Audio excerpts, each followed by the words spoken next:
The Slayer has been activated. Welcome back to anyone and everyone who happens to find this video. Today we're talking Doom: The Dark Ages and why I think it's a great addition for any Doom fan, but also misses the mark in a few places. I've seen a lot of discourse on YouTube fly around about it, so I thought I'd throw out my take as someone a little closer to average, and see what comes of it.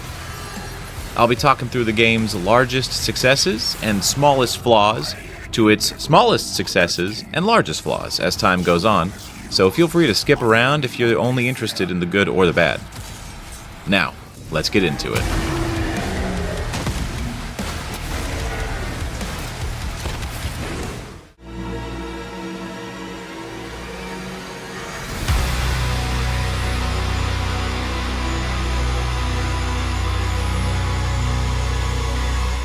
The Dark Ages is fantastic, and one of its best features is that it's constantly looking for ways to make you feel awesome. The feel of the other Doom games is here and turned up to 11. If you told me that they held meetings every week where the only agenda item was, how can we make this more metal, I would believe it and appreciate it. Actions the game has you do convey the same attitude as those in 2016. We're only temporarily disabling the tower. You need to remove each lens individually. Carefully release the hinges. Warning. Oh, would you look at this? But it'll break if I punch it. The setups and dialogue in the cutscenes are great.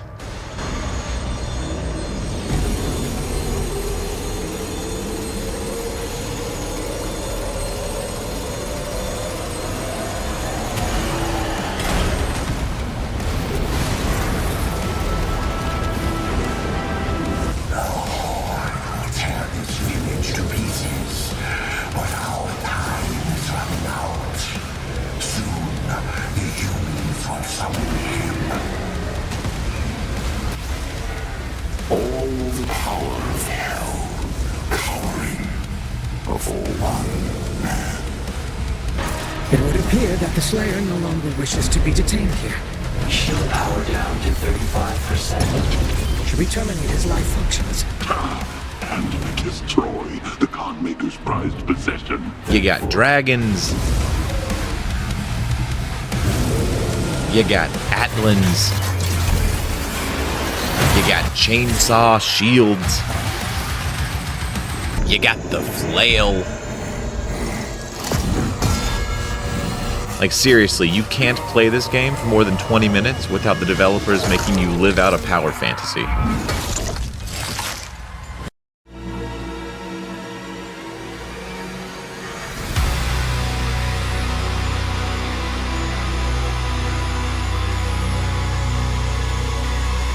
This sounds worse than it is, but I couldn't really tell what was going on. I mean, basic premise is fine. Hell, bad. Squids, bad. Kill.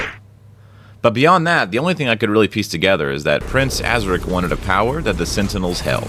So they fight. And a heart of Argent gives us the power to conquer the beast and crush his allies. I don't really want to spend too long on this because if you just turn your brain off to the story and focus on how cool everything looks and feels, then the phrase, "man literally too angry to die," covers a multitude of sins. But here are some of the questions that I was left with at the end. Prince Azric implies a King Azric, maybe? Is he a prince of hell, perhaps? We should kill him. Why is not killing the Slayer a more permanent solution?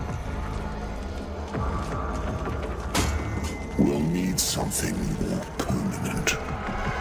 Do people rise from the dead that often? Like, why would you not just kill him? Also, the Slayer killing the boatman, hijacking the barge, and brute forcing his way back to mortality? Epic. I love this idea. I love it.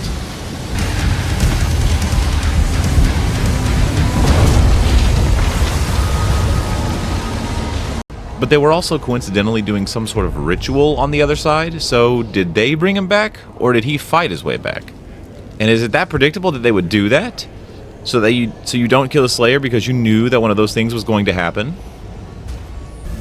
And by far my biggest confusion point, what's the deal with the Squid Lady? Beast is tearing through our ranks once again. The others don't like her. And still, you continue to be influenced by this outsider. And she seems to only want her god to be returned to her. The heart is found. Now give to me what is owed. Return our god to us. Close the gate. Presumably that's this Cthulhu monster who is being held by the Sentinels. And Azric never does return her god to her, so do they have a partnership, or is this more of a manipulation thing where he's forcing her to help with the vain promise that he'll do something that she wants? Cthulhu monster does get freed, but that wasn't because of Azric, that was because Thera was kidnapped, and we needed to go to the Cognitive Realm to get her.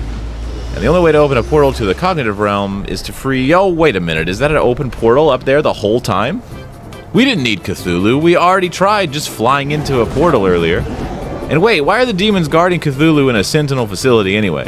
Is Azric somehow holding Cthulhu captive, and he's breaking his word, or is he somehow manipulating the Sentinels, knowing that they are looking to enter the Cognitive Realm, and will free Cthulhu, thus honoring his promise? But that's so convoluted. Why would he, how would he... All good. Just breathe. Local man, too angry to die. Rip and tear. Okay, we're good.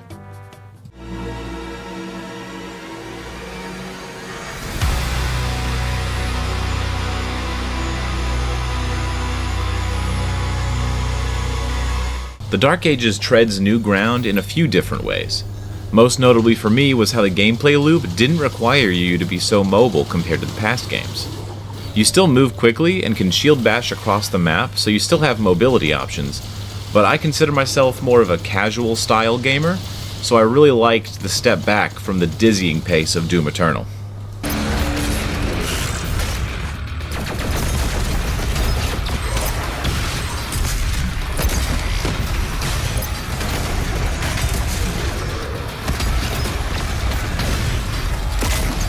Besides that, the Dark Ages delivers on some of the coolest things we wish we could live out in the past games.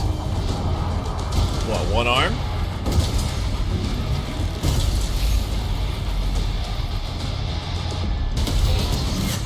Oh, in the cave. I do think there was a missed opportunity to live out the events that were spoken of in Doom 2016. And he hunted the slaves of Doom with barbarous cruelty. He set forth without pity upon the beasts of the Nine Circles.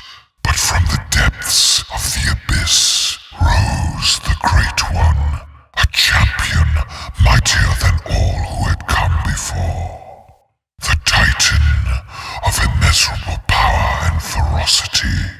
He strode upon the plain and faced the Doom Slayer. And a mighty battle was fought on the desolate plains. The Titan fought with the fury of the countless that had fallen at the Doom Slayer's hand.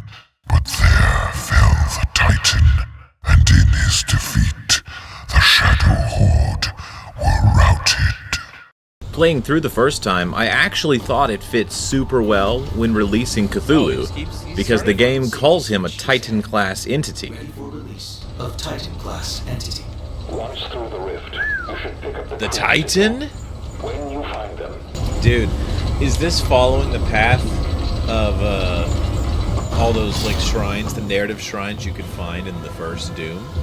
If so, it's going to end in you getting trapped and entombed, and it is a prequel, so yeah, like that could work. And putting these things into a prequel like this could have been a really cool way to go. But piloting dragons and Atlan's is still a fantastic addition that made it so much more fun.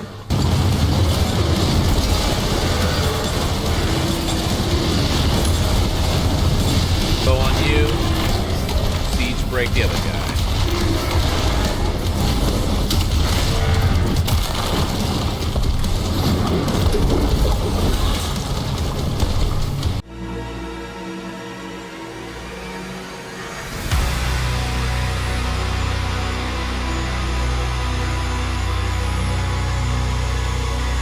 The most in-the-middle things that I have to point out are the music and the glory kills.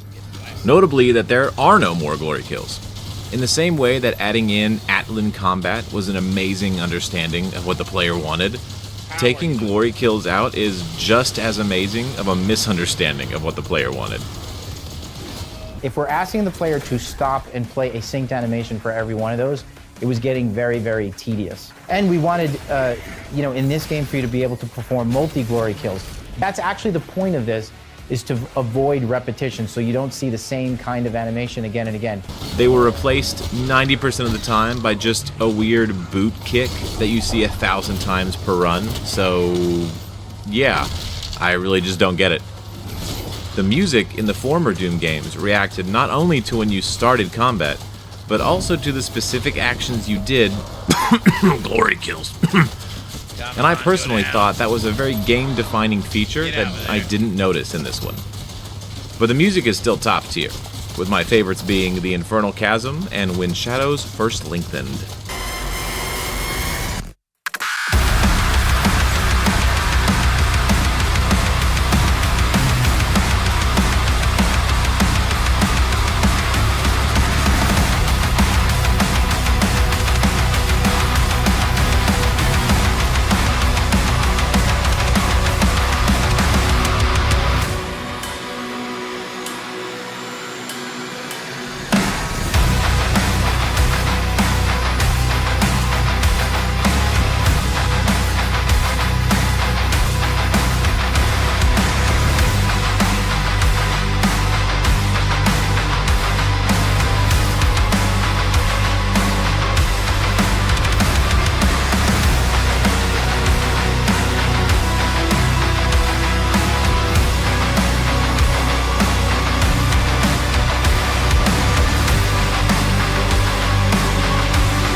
Calling the game repetitive is really not a rock I want to throw. First of all, because I don't think it's any more or less repetitive than the other Doom games, but also because it's really just a symptom of some of the other issues. The lack of a story for me to focus on at times really makes some of the levels blur together, and the extra Atlan and Dragon sections get old really fast. They're super cool, and I'm glad they're in there, but you do the exact same sequence of events with little to no variation or evolution each time. The core combat loop adds in more guns and more enemies to keep it fresh, but these extra sections sadly just don't benefit from that. Repetition of a refined and praised combat loop is not a flaw, but the supports holding up that combat loop are a bit weaker in this game.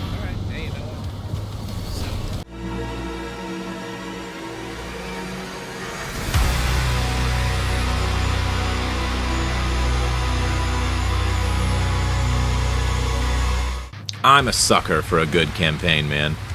My attitude is casual, I like RPG elements, and I love PvE games.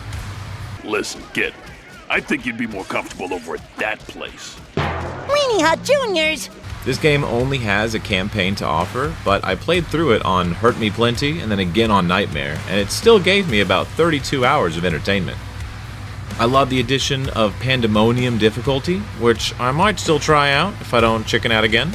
But, cool thing about Doom The Dark Ages is it has a difficulty above Nightmare, but below Ultra Nightmare.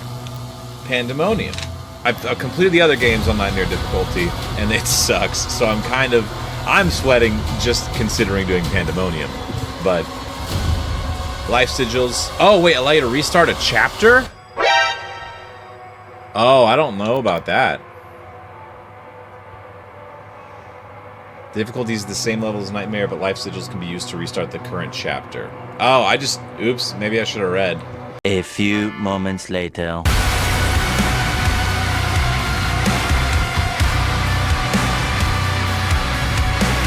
A few moments later. Alright, never mind. I'm not doing it. I can't do it. Let me try out Nightmare. Oh no, sorry. I was actually pointing to the place next to it. Super Weenie Hut Juniors! The prior Doom games had some multiplayer options, but I honestly didn't find those very fun, or very well put together, quite frankly. It takes guts to remove multiplayer and other avenues of monetization from a game, but I really think it fits well here, and I like how much content the campaign has. Just makes me feel happy about it.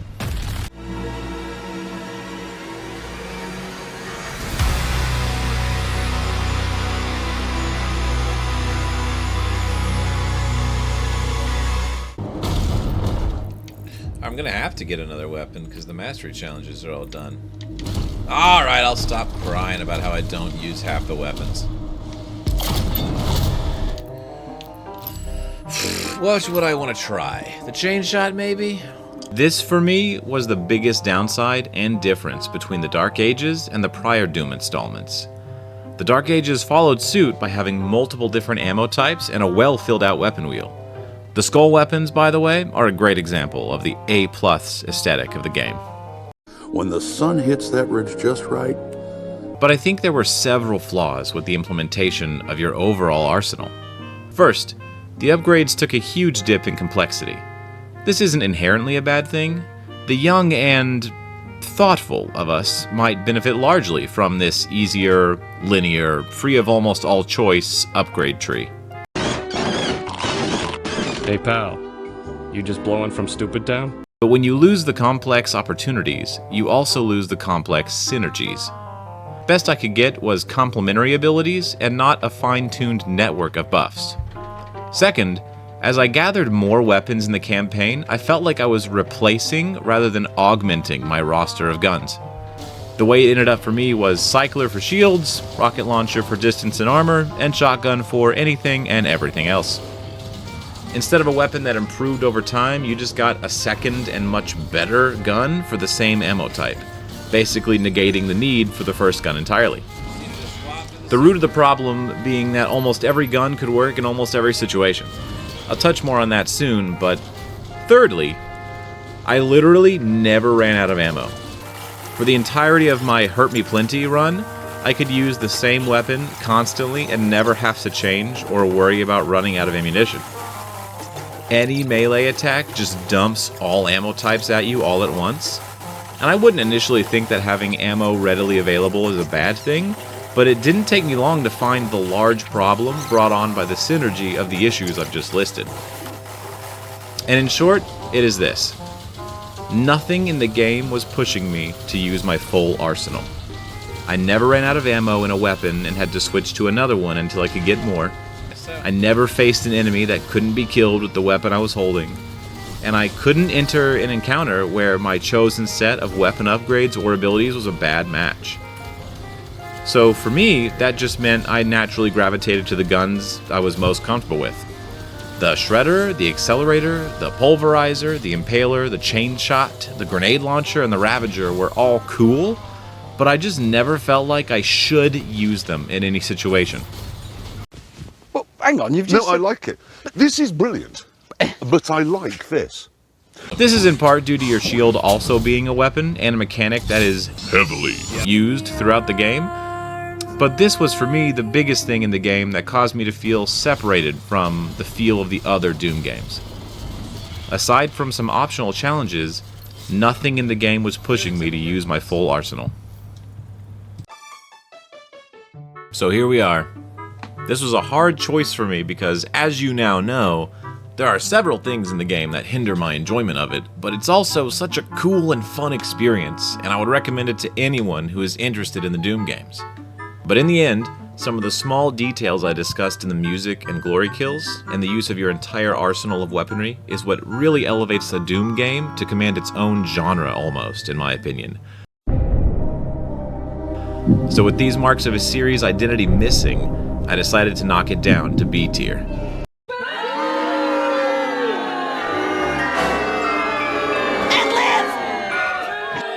But as a way to show my favoritism, in consolation of the Dark Ages drop in rank, I decided that I would also establish a sort of floor boss for each tier, the game in that tier that I think marks the standard to beat to achieve the next one, and I am happy to crown Doom the Dark Ages as king of B tier.